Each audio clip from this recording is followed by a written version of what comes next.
Hello, everybody, and welcome to yet another edition of Bill Chase and the Movies. And this is a big edition this week as we have I have six new films to review. And I'm going to start off with the movie that took #1 in the box office this weekend entitled Obsessed. And this, of course, has been getting a lot of hype as it's the biggest theatrical release for singer Beyonce Knowles since Dreamgirls. This movie is pretty much based on the film's the psycho stalker suspense genre where it spawned such hits as Jagged Edge and Fatal Attraction back in the 80s, and 1992's Consenting Adults, or Fear in 1996, which starred Mark Wahlberg and Reese Witherspoon. That movie was instrumental in both of their careers. And more recently, I guess, would be the film Swim Fan, which kind of fell completely flat for me. Now, the bar I measure these type of movies up to was 1992's The Hand That Rocks the Cradle, starring Rebecca De Mornay and Annabella Sciorra. Now, this movie here surrounds a man by the name of Derek, and he's played by Idris Elba. He's rich, successful, has a beautiful wife, and a son. Of course, his wife is played by Beyonce Knowles. And enter Lisa, played by Ali Larter, who is a temp working at the office Derek works at, and she progressively gets creepier, revolving her hours around him, and before we know it, she's in his car wearing lingerie. And, of course, this drives him nuts. This film, in my opinion, tried way too hard to be something like Fatal Attraction, as well as many of the other films I have named did, but for some odd reason, despite the faults in this movie, I found myself into it. Lisa, of course, goes on a rampage, so we get the inevitable catfight dream match for teenage boys everywhere between Knowles and Larter, which I'll admit was actually done quite well.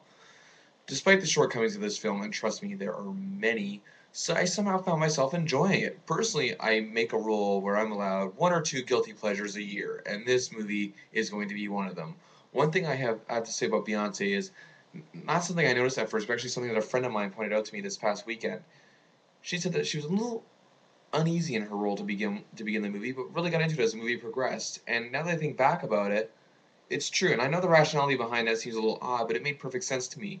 And if you see this film, I'm sure it'll make sense to a lot of you as well. I don't think this film is anywhere near the level of the last decent Stalker film I saw, which was Fear. That was nearly 13 years ago. It was certainly better than the teenage debacle, like I said, known as Swim Fan many years ago. But in all fairness, the acting was a bit better in that movie. While the movie didn't really give me a chill or a sense of it gave me a sense of intrigue despite the tacky elements that were blatantly placed in this film, like Jerry O'Connell playing the guy who's merely there to say, "Dude, she's hot," and that's pretty much the basis of his talent.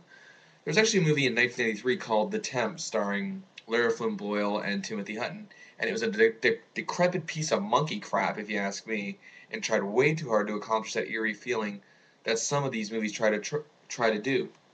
The movie doesn't try that at all here, but yet in a strange way, it's a good thing. And I'm probably going to take a lot of heat for this, but I really enjoyed the tackiness in this film. It made it almost enjoyable from a train wreck standpoint at times. And I don't know, but I don't know how to explain it to you. Like, it's not something like Crank High Voltage where I just didn't enjoy it when even though I turned my mind off. I'll explain it to you. Some movies are over the top.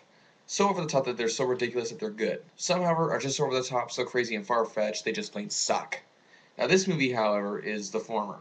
Last week I recommended 17 again with a 3-star rating, but that's a movie I'll have no problem seeing again. Fact is, with Obsessed, I saw it, I liked it, and I may even forget about it months, maybe even weeks down the line. Those of you who've been constantly telling me shut up and just enjoy something, well, here you go. 3 stars out of 5 for Obsessed.